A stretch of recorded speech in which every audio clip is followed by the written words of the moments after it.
pessoas lindas e abençoadas, sejam todos bem-vindos. Eu sou Cris Cole.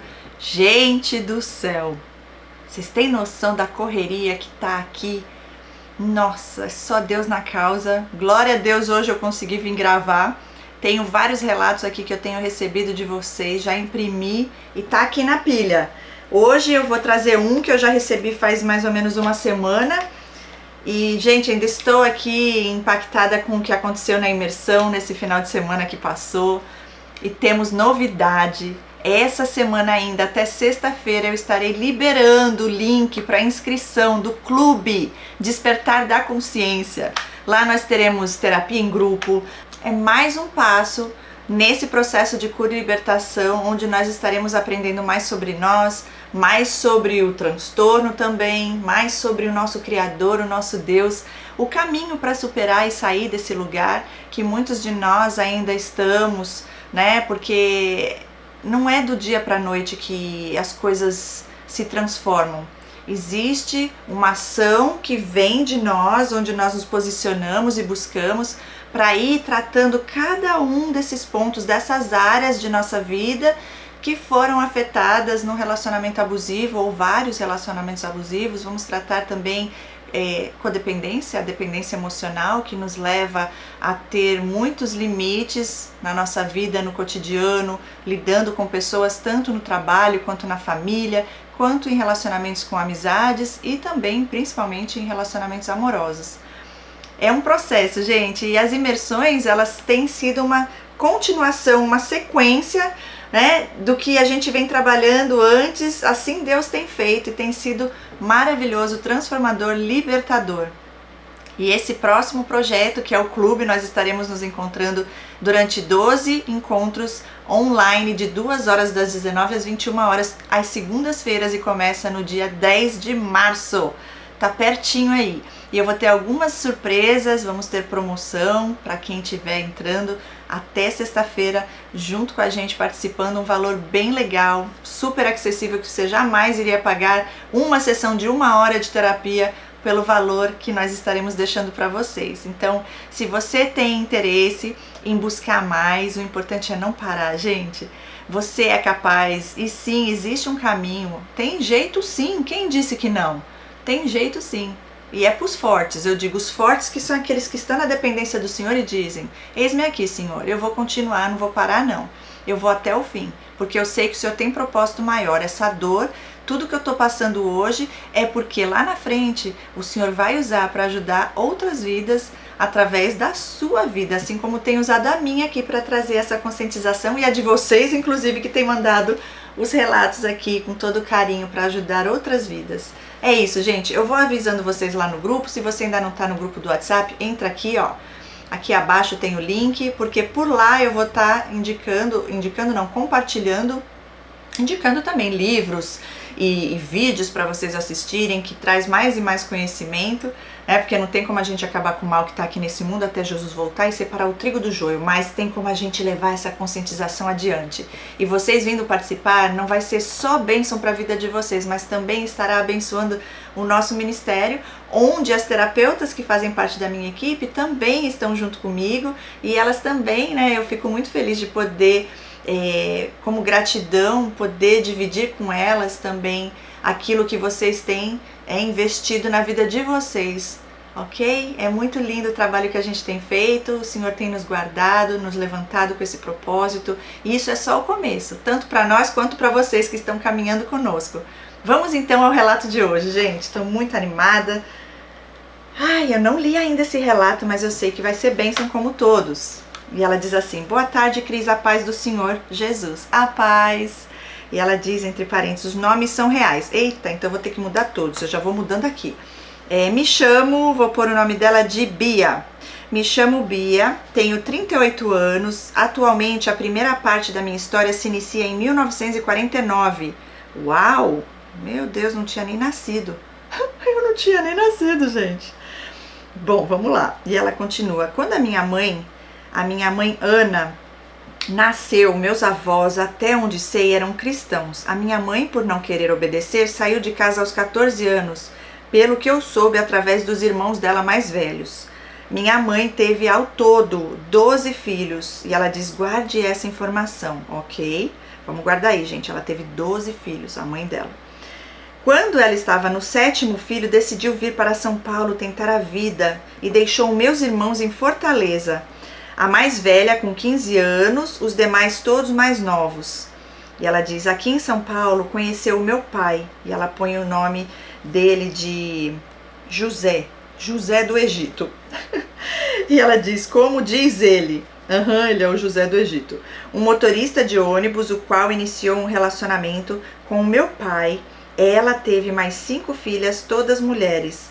E quando estava na 2ª filha, viajou para Fortaleza para buscar os filhos que havia deixado. Um dos meus irmãos veio a óbito ainda bebê, lá em Fortaleza mesmo. Meu Deus do céu. E ela põe entre parênteses, ela, minha mãe, estava em São Paulo. Quando ocorreu, não enterrou o seu filho. Meu Deus do céu. E ela continua, minha irmã me disse que ele parecia ser doente, faleceu com cerca de 1 ano e meio. Não tenho certeza. Gente, como que uma mãe deixa um filho de 1 ano e meio e vai embora para outra cidade? Eu sei que cada história, né? A gente não sabe o que essa mulher estava passando, mas é muita dó. E ela não vai para o enterro do filho.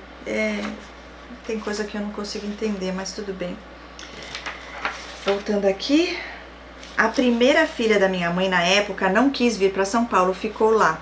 Meu pai alugou uma casa para minha mãe aqui em São Paulo, foram morar juntos com a tropa toda. Eita! Ela foi tendo as filhas com ele, no caso 5. Filhas ao todo, filhas do meu pai, eu e mais 4, das quais a última faleceu com 6 meses de gestação. O meu pai, morando com a minha mãe, em Osasco, uma das minhas irmãs estava desconfiada que ele tinha amante. Minha irmã, muito atenta, achou uma marmita na bolsa dele vazia e não tinha sido minha mãe que fez. Colocou um bilhete escrito, estava muito boa a comida, e ela colocou kkkk. Entendi. Seu pai chega lá com uma marmita que não foi sua mãe que fez, a sua irmã esperta já desconfiou e mandou um bilhetinho. Estava muito boa a comida. Daí acabou descobrindo a outra família. Ele já tinha 3 filhos, dos quais 1 é adotivo e 2 são legítimos, todos com mais idades do que nós. Enfim, ele foi embora da casa da minha mãe, deixou de pagar o aluguel onde fomos despejados. Meu Deus do céu. E ela continua. Em seguida fomos morar numa comunidade onde a minha irmã, a que colocou o bilhete, arrumou um barraco de madeira. Lá nessa comunidade, um dos meus irmãos, já com 17 anos, passou a se envolver com coisas ilícitas. Lá mesmo foi assassinado aos 17 anos. Que dó, gente. Nessa época eu tinha 5 anos, quase 6, e a minha mãe sofreu muito. Tivemos que sair de lá corridos por medo da bandidagem. Nós, as filhas do meu pai, todas com idade entre 10 e 3 anos, mais ou menos, fomos morar num outro bairro em São Paulo, que não era muito longe. Nessa outra comunidade, em outro barraco, certa vez a minha irmã mais nova, que eu e a minha sobrinha da mesma idade estávamos brincando com fogo, pegou as madeiras e esse barraco pegou fogo. Correria, minha mãe estava trabalhando, foi avisada. Graças a Deus ninguém se feriu, porém perdemos tudo o que tínhamos. Ficamos somente com a roupa do corpo, os vizinhos ajudaram, enfim, fomos reconstruindo tudo. E eu me lembro que nesse barraco que pegou fogo, algumas vezes o meu irmão, o único homem que sobrou da família, me chamava e deitava comigo no quartinho dele. E me lembro da minha mãe me chamando e ele dizia estar brincando comigo debaixo da coberta.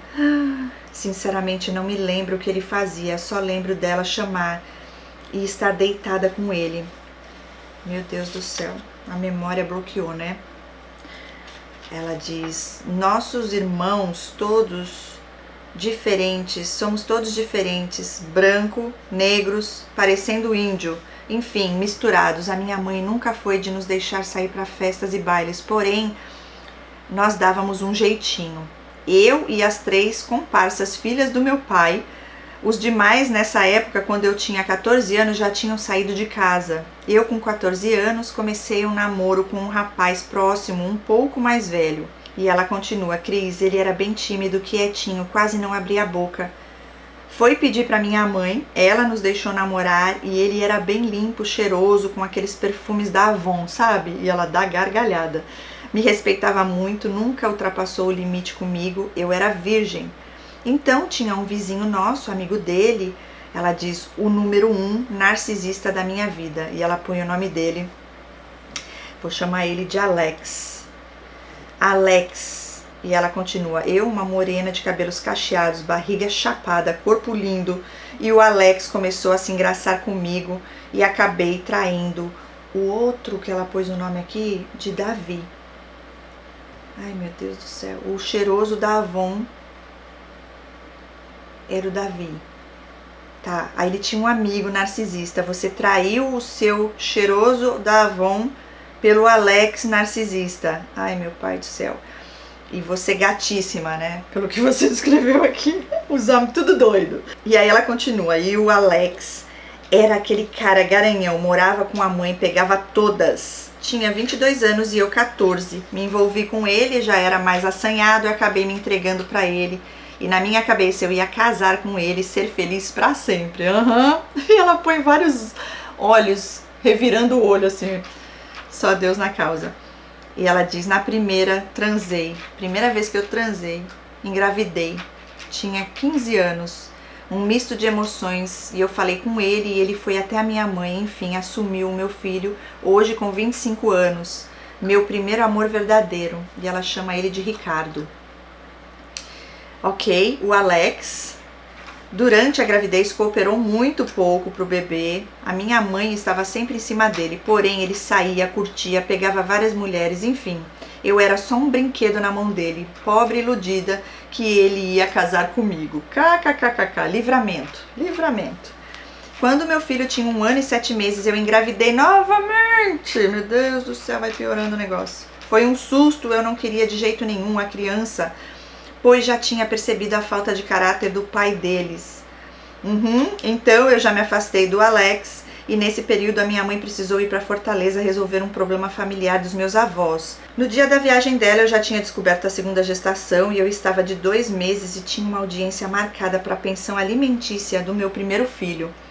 Ela me acompanhou e eu tinha 17 anos, um filho no colo e outro na barriga.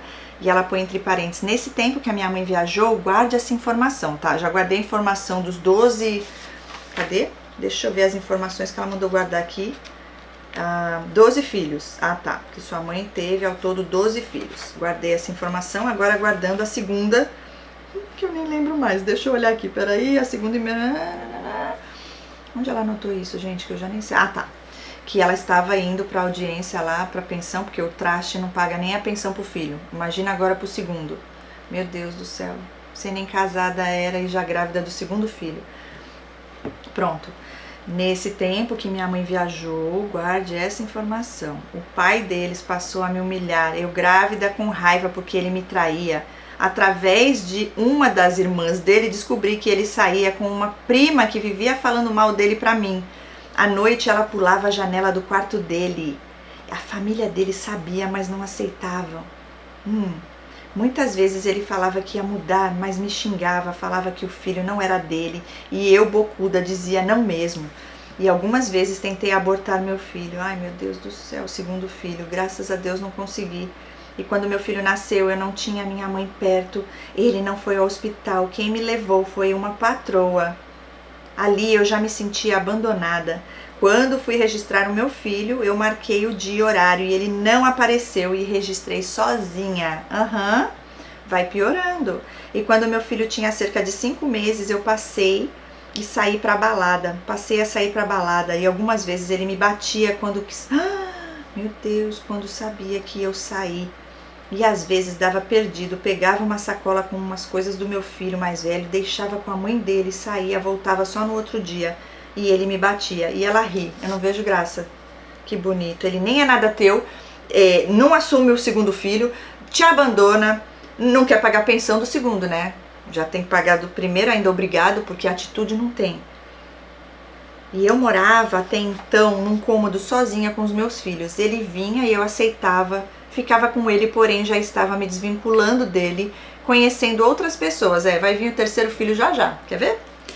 Nesse período eu conheci o Alecrim Dourado, um homem negro, alto, cheio de charme. E já fui logo avisando, tenho 2 filhos e não quero me envolver. Era época de carnaval e ele tentou me levar pra cama. Ai, uma beleza, uma beleza.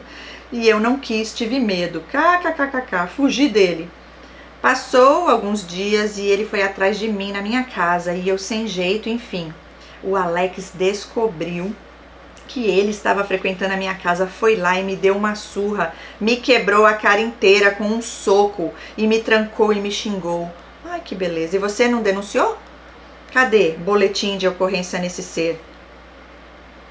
Ai, meu Deus do céu. E ela fala, o outro lá, o grandão, o João Grandão. O João Grandão estava só do lado de fora, não se envolveu. Quando eu saí pra fora e o vi, ele falou, o que esse cara quer? Você tem alguma coisa com ele? Eu disse, não, só os filhos. E eu me posicionei, fui à delegacia, yes! Chamei o Grandão, João Grandão. Ah, ele foi contigo? Porque a atitude também não fez nada, não se separou dele, não chama a polícia, já viu que é outro porque não serve. Meu Deus, é um pior que o outro. A escala de Satanás. Ok, chamou a polícia, ele desceu comigo, mas não entrou. Homem de atitude. Pronto, o Grandão, ele era um homem músico da noite, conhecia muita gente. Meu ex foi a uma balada onde ele estava. Ele deu um psicológico com os amigos dele. Que é isso, um psicológico? E ela coloca kkkk. Ele entendeu que não poderia mais ter acesso a mim. E daí pra frente, o Grandão passou a frequentar a minha casa, dormir comigo. E ele, pelo menos, era melhor na parte sexual. Vai se contentando com aquilo que tem. Para aquilo que tem de migalha. E é só Deus na causa. Me apaixonei por ele. Algumas pessoas me diziam que a mãe dele era brava e provavelmente ia me bater porque ele vivia lá comigo. Pronto, você nasceu para apanhar agora de todo mundo. O que é isso? Ela devia ter batido no filho para ele aprender, né? Vamos ver se ele é traste também, mas parece que sim. Só Deus, gente. Ela fala que ela era brava, provavelmente ia me bater, porque ele vivia comigo. Conheci a mãe dele em um dos shows dele, uma mulher simpática, divertida. O pai dele faleceu após uma queda, fazia pouco tempo, cerca de 1 ano e meio. Mal sabia eu onde estava entrando, olha aí. Eu ali morrendo de medo, fui embora e daí em diante o Grandão, João Grandão, passou a me chamar para ir na casa dele, conheci a irmã. Meu Deus, e ela fala bandeira vermelha. Vamos lá, tava demorando a bandeira vermelha. Yes, aqui ó. Bandeira vermelha. Meu Deus, uma menina mimada e ciumenta ao extremo. A mãe fazia tudo o que ela queria. Com 13 anos arrumou um namorado, colocou em casa. Então passamos a estar ali, meu namorado muito ciumento, só deixava ela ir onde ele estava se eu fosse junto. E ela me tratava bem. Até aí tinha ciúmes, mas enfim me aturava. Ela tinha muitos ciúmes da mãe dela comigo. Olha isso, porque lá eles não demonstram amor. E eu já sou melosa, gosto de carinho, de dizer que amo, enfim, somos diferentes. Nesse período eu trabalhava e deixei o meu filho com o pai. Ele não pagava pensão e eu precisava trabalhar. Deixei ele com o pai e o filho também, que ele não foi registrar. Normalmente eu pagava alguém próximo para cuidar deles. E por um período ele ficou com uma irmã minha. Muitas vezes quando eu tinha que ir ver o meu filho, o Grandão, João Grandão, se opunha, tinha muitos ciúmes do pai deles, me oprimia. Então passei a mentir para ele quando eu ia ver o meu filho. Certa vez a minha cunhada fez uma escova no meu cabelo. Quando ele me viu, molhou o meu cabelo todinho e eu tinha os cabelos na cintura cacheado. Alisado, ficou lindo. Ele molhou. Ele ciumento ao extremo, passou a me bater. Aí pronto, outro. E eu sempre estava machucada, sempre trabalhei, mas tinha muitas dificuldades. 2 filhos e eu trabalhava em shopping direto. E muitas vezes comprava as coisas para o meu filho. E lá na avó não davam nada, tratavam ele muito mal, comiam as coisas dele, crise. Certa vez fui ver ele, o namorado da avó dele disse, leva seu filho embora porque ele é maltratado aqui. E eu pensei que ele estava bem, meu Deus do céu. Passei a pensar em trazê-lo para onde morava, na casa da minha sogra, porém já vivia um inferno lá. E meu filho dizia, mãe, meu sonho é morar com você. E ela põe várias carinhas chorando. Meu pai do céu, você deixou seu filho morando lá. E lá eles me xingavam de tudo quanto era nome, diziam que eu abandonei ele para ficar com um macho. E minha sogra solteira e fogueteira arrumava vários namorados. Ela tinha um filho exatamente da idade do meu segundo filho. Os dois conviveram juntos e ela sempre arrumava homens encostados. O marido faleceu, deixou pensão, só que ela gastava tudo com os namorados que arrumava.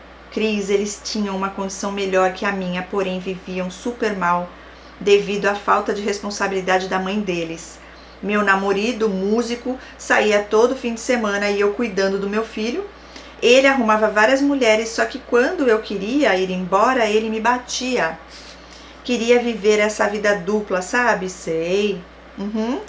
Cris, ele falava pra mim que iria arrumar uma mulher bonita pra casar e que ele me daria de tudo, mas não podia aparecer por ter 2 filhos. Ai, eu não acredito numa coisa dessa, gente. Sendo que você logo que começou já avisou, né, o traste.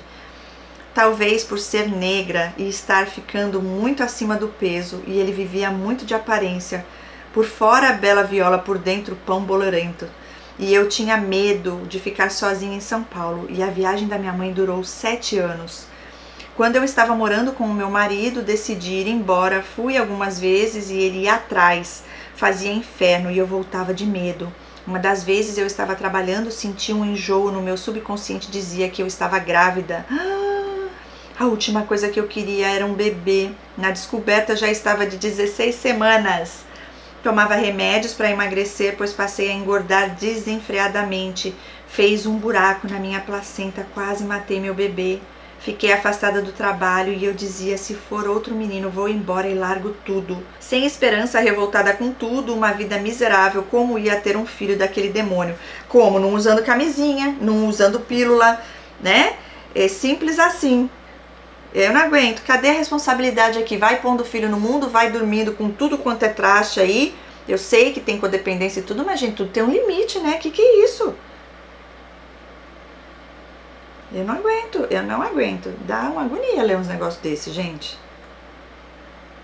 E você casou com ele, não tô entendendo.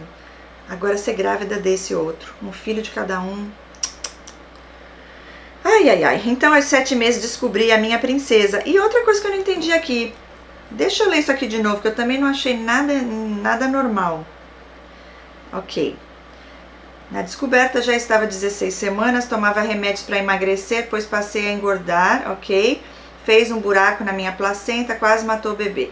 Fiquei afastada do trabalho e eu dizia, se for outro menino, vou embora e largo tudo aqui. Por quê? Qual o problema de ser outro menino? É revolta agora contra Deus? Tinha que ser menina, é isso?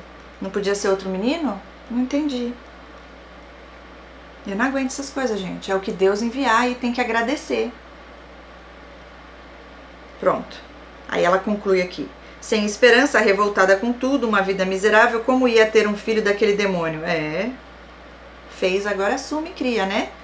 Então, aos 7 meses, descobri minha princesa, Cris. Ela estava desconfiada, eu estava desconfiada, e algumas pessoas estavam me alertando sobre uma mulher que o João Grandão estava. E um dia estava desconfiada que ele estava com essa mulher próximo à minha casa. Fui lá e ele estava lá mesmo e eu fui em cima dela, Cris. Ela, uma mulher escrota, sabe? Maloqueira, quase chutou minha barriga e eu não aguento. Você brigando por causa de um infeliz, de um cara que não dá nem pra chamar de homem. Brigando. Eu não sei o que é pior, gente. Quem é mais perturbado nessa história? Quase chutou sua barriga. Cris, estava de 7 meses e ele foi embora para casa comigo e falava com a minha filha, você não sai daqui. E em mim entrou um ódio deles tão grande que eu só pensava em matar eles. E isso vai se enfiando no buraco. É o que o inimigo quer. Ele tá ganhando aí, hein? Bonito. E aí ela ainda explica o porquê que ela quer matar eles. Ele por não me deixar viver, e ela por chutar a sua barriga. Sim, e eu imaginei várias formas de matar ela. E ele deu um tempo, separou dela, porém ela continuava infernizando, ligava, mandava mensagem, passava na porta da minha casa e eu grávida, enfim. Passou o tempo e ela desistiu. Eu tive a minha filha, minha mãe voltou. Após esses longos 7 anos, a minha irmã ia me ajudar e cuidar da bebê. Quando nos dias de visita minha irmã chegou, ele tinha me batido no resguardo. Minha família toda soube que ele me batia e nesse momento a minha irmã mais nova brigou com ele e parou de falar comigo também, porque eu não tinha força para sair da situação. Nesse tempo eu acabei saindo de casa algumas vezes. E ele já não estava tão bem na música, junto com aquela mulher, passou a usar muitas drogas. Um abismo chama outro, né?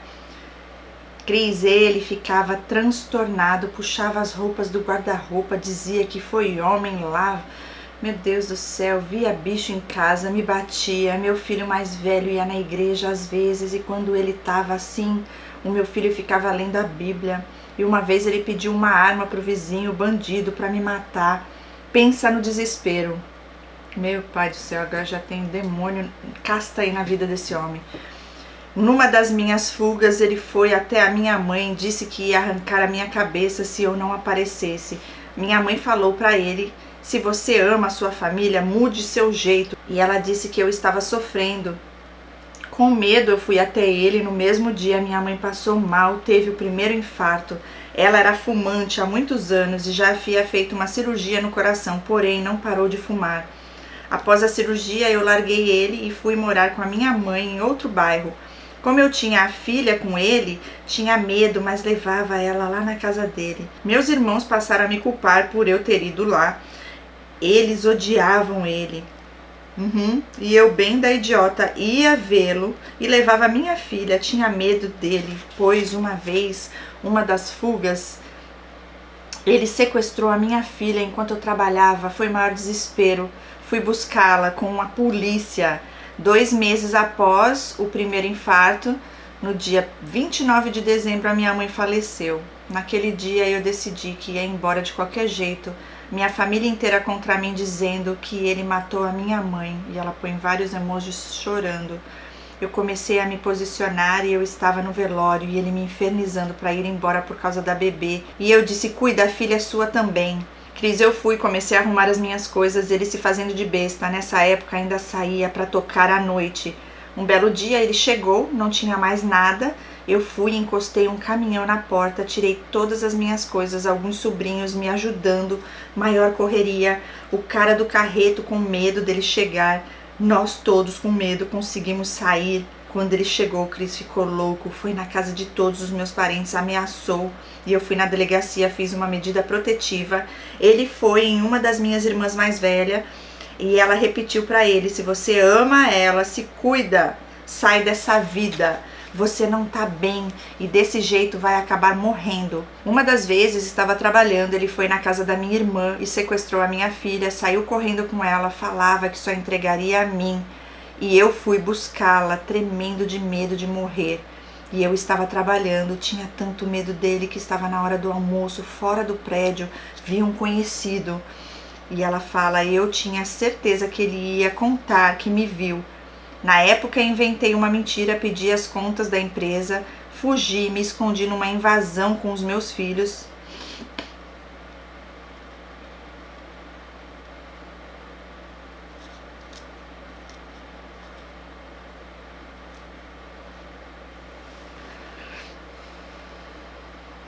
Eu estava trabalhando, tinha tanto medo dele que estava na hora do almoço, fora do prédio, vi um conhecido e eu tinha certeza que ele ia contar que me viu. Na época inventei uma mentira, pedi as contas da empresa e fugi, me escondi com os meus filhos e ele nunca imaginou onde eu estava. Fui lá por um período e ele nesse tempo tentava se matar, surtava, lutou com uma arma na mão com a minha cunhada grávida, enfim. Ele entrou num estado de depressão, não tomava banho, só usava drogas. E um pastor lá da rua chamava ele para ir no culto e ele ia e não ficava firme. Eu às vezes aparecia, mas não deixava ele saber onde eu estava. E um dia ele falou: vamos ali no hotel. Cris, eu aceitei. Quando chegou na porta ele falou: eu quero o último quarto. E eu parei e pensei: meu Deus, ele quer me matar. Saí correndo e ele: volta aqui. Me alcançou, pegou o meu celular, saiu correndo, estávamos perto da mãe dele, fui lá, falei pra ela. Gente, que história de doido. Cris, ele tinha pulado na lama para se esconder.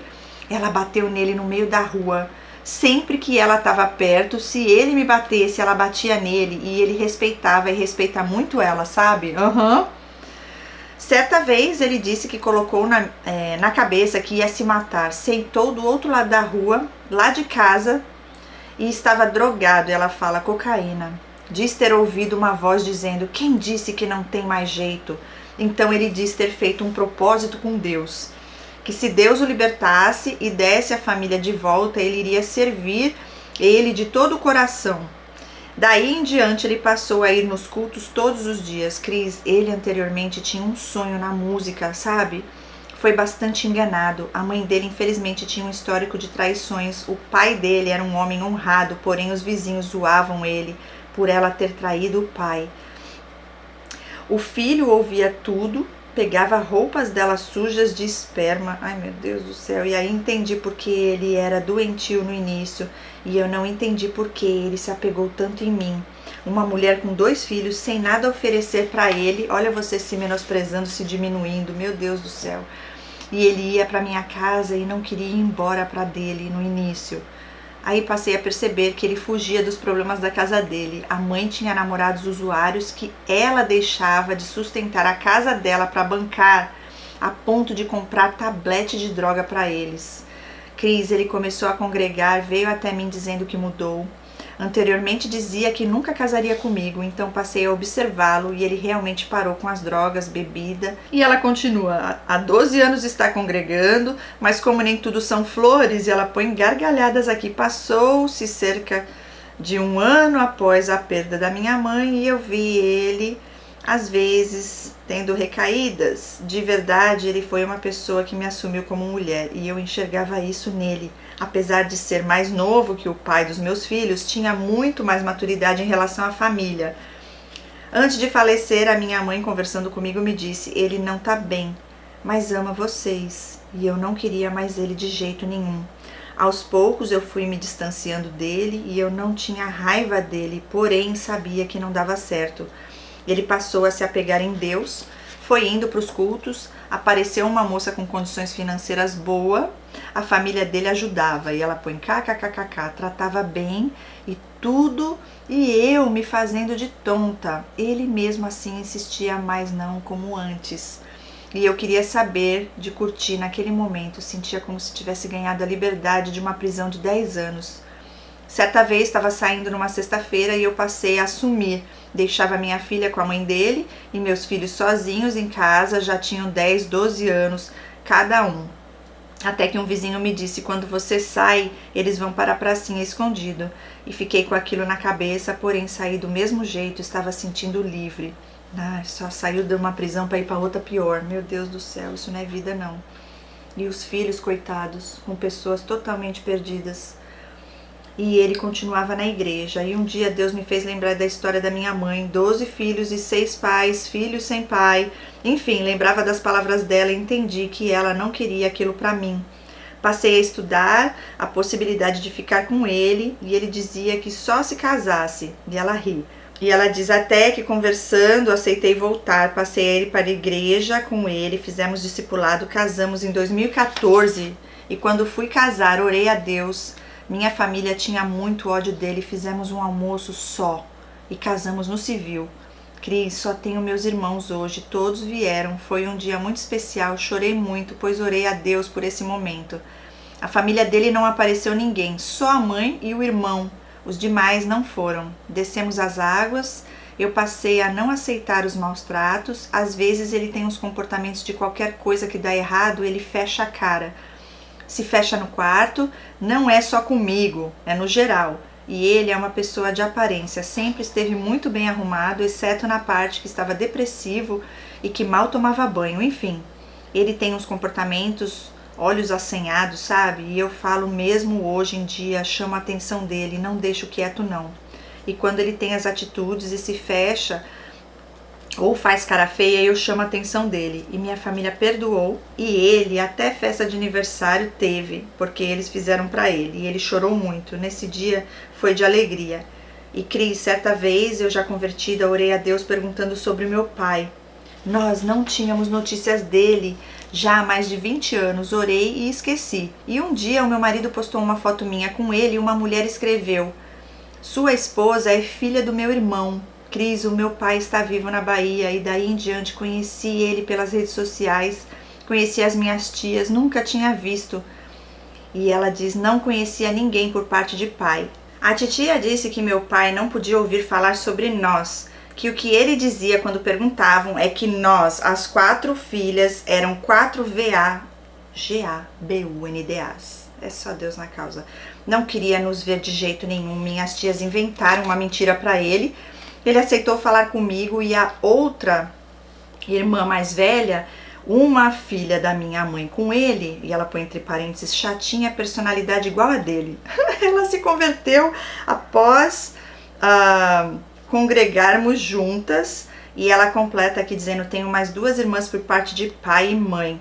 E ela diz, uma mais velha que é homossexual, tem 43 anos, vive com uma mulher no relacionamento abusivo também, teve câncer, tirou o seio, e outra mais nova, de 38 anos, ambas tinham muito ódio do meu pai, não queriam falar com ele de jeito nenhum. Passou um tempo, aceitaram falar com ele, marcamos dele vir, já era a época mais crítica da pandemia, em 2020, ele veio em janeiro, eu estava com Covid, não pude ver, ele ficou instalado na minha irmã, a chatinha igual ele, 45 anos ela tem hoje. E Cris, ele foi super bem tratado, conheceu os netos e bisnetos, brincamos, rimos, ele fez algumas coisas aqui, ajudou financeiramente um pouco, mas ajudou o período que esteve aqui. Ficou 15 dias, quando foi embora, chegou na Bahia falando mal de todas nós. Ai, não aguento, desse jeito. Enfim, a minha tia fez questão de falar, se afasta do seu pai, ele é ruim. E quando fui levá-lo no aeroporto, a minha irmã mais nova deitou no ombro dele ali e enxerguei o quanto foi ruim a ausência dele, que nos trouxe toda essa carência de pai. Hoje ele nos ignora, meu Deus do céu. A mentira da minha tia foi que eu era enfermeira e minha irmã trabalhava na Rede Record. A outra era chefe de empresa e a outra costureira de alta moda. KKKKK. E ela falou, expectativa, realidade. Eu diarista, minha irmã trabalha na Record administrativo, a outra costureira comum e a outra limpa shopping. Cris, ele aposentou por 20 anos e queria encontrar as filhas todas formadas. Para sustentar ele, todas formadas na faculdade. Quando ele foi embora, enganou a minha mãe dizendo que estava com leucemia. A minha mãe assinou um documento isentando ele de pagar a pensão. Ele havia levado um tiro em serviço, colocou a empresa na justiça, ganhou a causa, pegou o dinheiro, minha mãe assinou e ele não pagou nossa parte. Fui embora para a Bahia com R$200, nunca nos ajudou em nada e hoje não temos muito contato. Confesso que me arrependi da oração que fiz. Me fez muito mal a indiferença dele, a rejeição, sabe? Só vi tudo isso agora e passei a fazer terapia, tive um problema de saúde, o qual sangrei por cerca de 1 ano. Tirei o útero ano passado e estou num processo de me conhecer. E ela diz, terminando, sabe, com todos esses acontecimentos eu tive um aumento de peso drástico, atualmente estou com 125 quilos, me sentindo o cocô do cavalo do bandido, triste por algumas vezes e já quis deixar o meu esposo e ele não reclama sobre, mas eu me sinto super mal. Peço orações a todas, vejo alguns traços no meu marido, ainda não sei discernir. E também vejo que ele se esforçou para estar conosco hoje. Nunca mais teve traição após a nossa conversão. Ela diz, só se eu não sei, mas já se passaram 12 anos e ao todo 22 anos. E eu agradeço a todas as queridas amigas e a você que traz luz às nossas vidas. E ela põe várias carinhas com coraçãozinho, que você continue esse trabalho lindo. E hoje eu estou buscando uma formação em psicologia, me identifico com essa área e gostaria de ajudar pessoas a se libertar. O curso de formação em terapeutas é isso. E eu vou falar para você, a psicologia é muito legal, não estou dizendo para você não fazer, mas você não pode ali falar da sua fé. Você pode até perder lá aquele código, aqueles não sei qual que é o nome, enfim. Você não tem a liberdade de falar sobre a sua fé e você vai estudar aí 5 anos. Comigo, o curso de formação em terapeutas são 6 meses, ali no profundo, com prática, tem mais prática do que teoria, a gente faz terapia em grupo, enfim. é bênção. Se você tiver confirmação do Senhor, vem. E assim, eu falo aqui de coração pra você, tem coisas que eu falo mesmo, porque tem horas que a gente tem que chacoalhar. Lógico que hoje você é nova criatura em Cristo Jesus, né? Eu tenho certeza que você já se arrependeu de todos os erros que você também cometeu, né? E Deus já te perdoou. Mas por que eu gosto de falar essas coisas aqui? Porque tem pessoas que podem estar aqui assistindo o vídeo e estão agindo dessa forma, né? Deixando os filhos aí para ficar na gandaia. E isso não é o caminho, gente. Olha o caminho. É Jesus. Só existe esse caminho, só essa verdade. E é onde você vai poder viver de verdade algo com sentido, com propósito. É uma caminhada com o Senhor. E escolher o Senhor é deixar de viver das vontades da carne. Você passar a buscar as coisas do Espírito, as coisas de Deus, temente a Ele, e aí as coisas vão se encaminhando, vão se ajeitando, se alinhando. Mas olha só, o inimigo tentou aí destruir a sua vida desde a sua infância, porque tem coisas aí que você nem deve estar lembrando, como você falou lá do seu irmão, né, que ficava debaixo da coberta com você, não é por acaso. Tem uma certa memória aí, mas talvez você ainda não acesse, quem sabe em terapia, e você vai ser liberta disso também. Mas que forte, né, gente? Quanta carência, quanta dependência emocional e um atrás do outro, né? E eu fico só assim, chocada por conta das crianças, né, dos filhos. É muito complicado, mas tudo bem, assim aconteceu, o que importa é daqui pra frente. Tá bom? Que você continue firme no Senhor, buscando a Deus acima de tudo, servindo ao Senhor, e que as coisas fiquem bem para você, para os seus filhos. Desejo o melhor, tá bom? É isso, gente. Em breve nós estaremos agora falando sobre o que você falou no final. É muito difícil, né? Porque essa parte, no caso de você falar, tô com 125 quilos, eu não sei qual é a sua altura, mas, né, 125 quilos não é pouco. Tem fases nas nossas vidas que acaba acontecendo isso e com certeza tem fundo emocional. Mas é um processo e eu falo que tudo que acontece com a gente, Deus, Ele nos ajuda a superar e depois você vai poder ajudar pessoas que estão passando pelo mesmo. Mas você não vai ficar aí nesse lugar, ok? Então assim, buscar Deus porque Ele faz aquilo que a gente não pode fazer, mas o que a gente pode fazer, Ele quer ver a gente se posicionar e agir. Então, firme no Senhor, Ele vai te mostrar o caminho e você vai conseguir aí emagrecer, né? Você vai conseguir dar teu testemunho e você vai poder ajudar muitas vidas também nessa área. Eu creio. O importante é não parar, não desistir, ok? E vem fazer o clube com a gente, porque eu vou estar trabalhando sobre isso lá também. Gente, vai ser um clube onde nós teremos 3 meses, são 12 encontros, todas as segundas, como eu já falei, das 19 às 21 horas. E nós vamos trabalhar todos esses pontos importantes para a gente poder estar firme e forte, para ser mais um aí nesse exército de Deus aqui na Terra. Tá bom? Obrigada, linda. Deus abençoe grandemente. Vocês que estão aí, deixem uma mensagem de carinho para ela, de motivação, de esperança, né? E seguimos firmes e fortes. Deus é mais. Beijo no coração e até o próximo relato. Tchau, tchau.